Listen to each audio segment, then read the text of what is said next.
European teams swept through the World Cup round of 16, leaving Argentina and Morocco the only non-UEFA countries standing. Morocco did not need so they're against Canada, but the Atlas Lions will miss him if they hope to reach their achievement of 2022, reaching a semi-final. Egypt, Africa's other round of 16 representative, had Argentina on the but fell victim to some questionable calls and non-calls. Their manager accused officials of favouring Argentina, and he was not the first to do so. The USA and President Trump took their case to FIFA and got a Florian Balogun red card overturned, but they found there's such a sporting justice in the form of 4-1 loss to Belgium. Lionel Messi kept Argentina and South America's hopes alive, but five-time champions Brazil unsuccessfully adopted the Italian style. Colombia failed to find a target, one goal in its last 3 matches, and Paraguay stuck it to its pesky identity but couldn't shake up France. The only UEFA team to go out in that round was Portugal, falling to Spain 1-0 in Ronaldo's final World Cup appearance. The Messi, though, had a penalty kick save by Egypt, but following an 83rd minute equaliser off a rebound for goal number 8 of his World Cup and a record 21st of his career.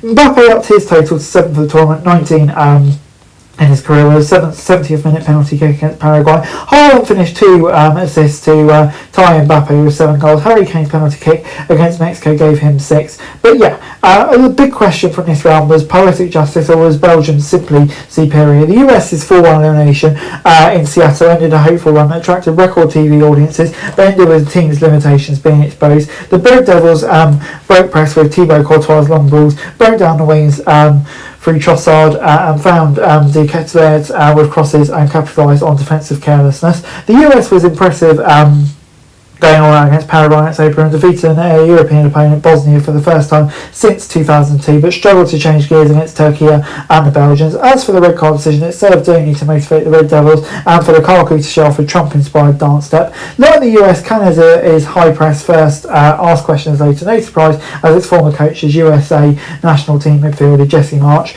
Morocco observed everything that the Maple Leafs could throw at them and found openings in the second half of a 3-0 victory. The Canadians found their southern neighbours need to implement an alternative to the all-out, all-pressing style. Hard charging and double-teaming tactics doesn't always work, especially against superior opposition. The Atlas Lions show they do not have to be at their best to win, and Rahami's emergence gives them an alternative to Saberi up front. Mexico, they hope to deflate the Three Lions with thin air and high decibel home crowd support, along with quick passing. Instead, they can keep pace as defenders leg to steep behind Jude Bellingham and Anthony Gordon, who sprinted ahead to earn a penalty kick for Kane to convert in a 3-1 victory.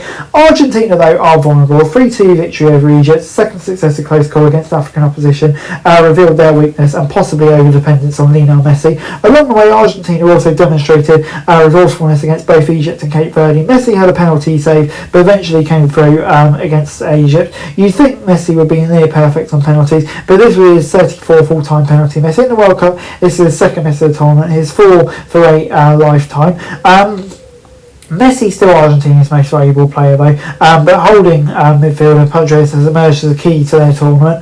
If he hadn't been injured, Egypt might still have held on. Hassan's a dribbler extraordinaire, and his assists on disallowed goals, etc., included a highlight show of nutmegs, raboners and step overs. So France, and by extension a game of football, might have been supermined by Paraguay's ultra-defensive tactics, but it wasn't the first time. On the way to winning 1998 World Cup, France had difficulty getting through Paraguay with a 114th minute goal from Laurent Blanc. The Paraguayan squad took aggressiveness to extremes, but it should be noted many South American sides go much farther in what's described as dark arts. The higher the stakes, the greatest the rivalry, and it became a test of France's composure. Eventually, Desiree Doué broke past several players, and they got that penalty to seal the win. Long gone were the 4-time champions. Italy didn't qualify. Germany round 32. Joining them was Brazil, who were defeated by Norway. They had chances, but Bruno's penalty kick miss and Hendricks misfiring breakaway. Neymar did convert a penalty very late on, but it wasn't enough, and a very disappointing tournament for Belgium. For Spain, though, it was a 1-0 win over Portugal, but hasn't been too much to be impressed by. Yamal's struggling a bit, isn't he? But there's still time for it to come good. Their defensive record is very solid. Anyway guys, that's it for this video. Thanks very much for watching. Remember to like, share, subscribe, follow us on our socials, link in the description below for daily football news, meme and content. Subscribe for our other channels on screen right now, that'd be greatly appreciated. Thanks very much for watching. Peace out.